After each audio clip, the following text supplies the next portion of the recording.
Hello everyone, आज हम लोग डिस्कस करेंगे कि महिलाओं में असामान्य रूप से गर्भाशय रक्तस्राव होता है तो इसका क्या कारण हो सकता है, क्या सिम्टम्स वगैरह पाया जाता है, कौन सा मेडिसिन वगैरह लेना चाहिए, इसके बारे में आज हम लोग डिटेल से जानेंगे। तो चलिए वीडियो को स्टार्ट करते हैं। सबसे पहले हम लोग बात करते हैं, इसको जो है हम लोग डिसफंक्शनल यूट्रिन ब्लीडिंग बोलते हैं, यानी कि गर्भाशय से जो है खून मतलब खून का स्राव होता है, यानी कि खून निकलने लगता है। जैसे किसी का मेंस्ट्रुएशन पीरियड अगर 28 दिन का होता है, अगर 28 दिन का ना होके महीने में अगर 2-3 बार हो जाता है तो उसको हम लोग क्या बोलते हैं, डिसफंक्शनल यूट्रिन ब्लीडिंग बोलते हैं। ठीक है, इसका क्या कारण हो सकता है, इस डिसफंक्शनल यूट्रिन ब्लीडिंग होने का क्या कारण हो सकता है? इसका मेन कारण होता है हार्मोन का इम्बैलेंस, यानी कि हार्मोन का इम्बैलेंस होने के कारण जो है ये समस्या होने लगता है। तो कौन सा हार्मोन का इम्बैलेंस होता है? इस हार्मोन का नाम है एस्ट्रोजन हार्मोन।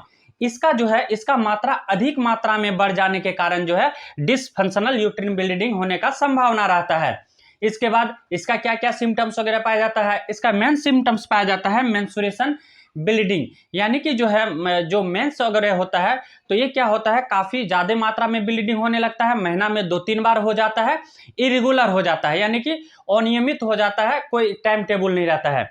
इसके बाद पेशेंट को खून का कमी होने लगता है, यूट्रस तथा पेल्विक रीजन में जो है कोई डिफॉर्मिटी नहीं होता है। तो ये सब कुछ सिम्टम्स वगैरह पाया जाता है यूट्रस ब्लीडिंग में। इसके बाद हम लोग बात करते हैं इसके ट्रीटमेंट के बारे में कि मान लीजिए कि महिलाओं में असामान्य रूप से गर्भाशय रक्तस्राव हो रहा है या डिसफंक्शनल यूट्रिन ब्लीडिंग हो रहा है, तो इसको जो है हम लोग रोकने के लिए कौन सा मेडिसिन वगैरह दे सकते हैं? इस कंडीशन में जो है हम लोग हेमपुष्पा सिरप दे सकते हैं। हेमपुष्पा सिरप वगैरह देना चाहिए। इसको जो है किस तरह से देते हैं? इसको जो है हम लोग 2 चम्मच करके बीडी यानी कि सुबह शाम करके दे सकते हैं। यह एक आयुर्वेदिक मेडिसिन है और जो है यह हार्मोनल इम्बैलेंस को ठीक करता है और महिलाओं में जो है मेंस्ट्रुएशन से रिलेटेड जो है समस्या को ठीक करता है। इसके बाद पीरियड का समस्या अगर इरेगुलर है तो उसको सुधार करता है। इसके बाद जो है हम लोग उसको ऑस्टियोकैल्शियम दे सकते हैं। ऑस्टियोकैल्शियम सिरप इसको 2 चम्मच करके बीडी यानी कि सुबह शाम करके दे सकते हैं। इसके बाद जो है हम लोग खून का कमी होने पर इसको डेक्सोरेन सिरप दे सकते हैं, 2 चम्मच करके सुबह शाम करके दे सकते हैं। इसके बाद अगर ये सब मेडिसिन दे रहे हैं, अगर ठीक नहीं हो रहा है, तो इस कंडीशन में जो है हम लोग और कौन सा मेडिसिन दे सकते हैं? इस कंडीशन में जो है एक मेडिसिन आता है जिसका नाम है ओवराल जी। ओवराल जी को जो है हम लोग इसको किस तरह से देंगे? इसको जो है हम लोग जैसे मेंस खत्म होने के बाद, जैसे मेंस शुरू हुआ और ख़त्म 5वें दिन में होता है, 5वें दिन से स्टार्ट करेंगे और 21वें दिन तक देना है। इस तरह से जो है इस टेबलेट को हम लोग कितना दिन तक देंगे? इसको हम लोग 3 मंथ चलाना है। तो डिसफंक्शनल यूट्रिन ब्लीडिंग का जो समस्या रहता है वो सामान्य रूप से गर्भाशय रक्तस्राव हो जाता है, तो इसको जो है बहुत जल्दी कंट्रोल कर देता है, यानी कि इसको ठीक कर देता है। इसके बाद जो है मान लीजिए कि इसको अधिक मात्रा में ब्लीडिंग आ गया, डिसफंक्शनल यूट्रिन ब्लीडिंग हो रहा है, अधिक मात्रा में ब्लीडिंग हो गया, तो इस कंडीशन में हम लोग कौन सा टेबलेट दे सकते हैं? अधिक मात्रा में ब्लड जा रहा है तो इसको रोकने के लिए जो है हम लोग एक टेबलेट आता है जिसका नाम है इटेक्स टी टेबलेट। इसको हम लोग किस तरह से देंगे? इसको जो है हम लोग बीडी यानी कि सुबह शाम करके दे सकते हैं। मान लीजिए टेबलेट देने से अगर रिलीफ नहीं मिल रहा है तो हम लोग इंजेक्शन देंगे। तो कौन सा इंजेक्शन देंगे?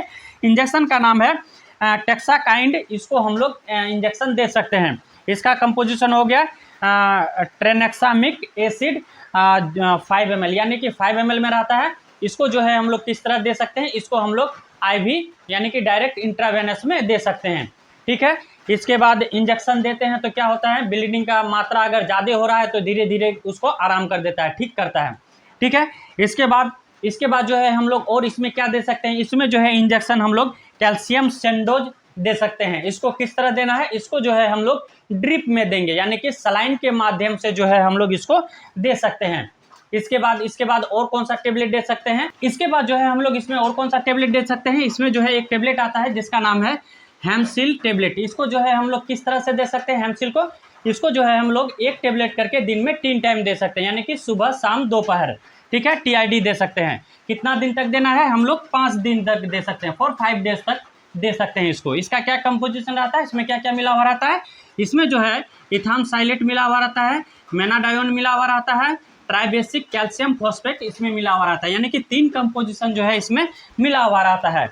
अगर मान लीजिए हम लोग इंजेक्शन वगैरह दे रहे हैं ब्लीडिंग को रोकने के लिए, जो हम लोग इटेक्स टेबलेट है इसको नहीं देंगे, यानी कि इटेक्स टेबलेट को बंद कर देंगे और इंजेक्शन फॉर्म में जो है हम लोग ये सब टेबलेट देंगे और इंजेक्शन देंगे, ठीक है। इस तरह से जो है ब्लीडिंग बहुत जल्दी कंट्रोल हो जाता है और ठीक हो जाता है। तो आई होप वीडियो आप लोग को अच्छा लगा होगा। अच्छा लगे तो वीडियो को लाइक, सब्सक्राइब, कमेंट कर दीजिएगा। थैंक यू, धन्यवाद।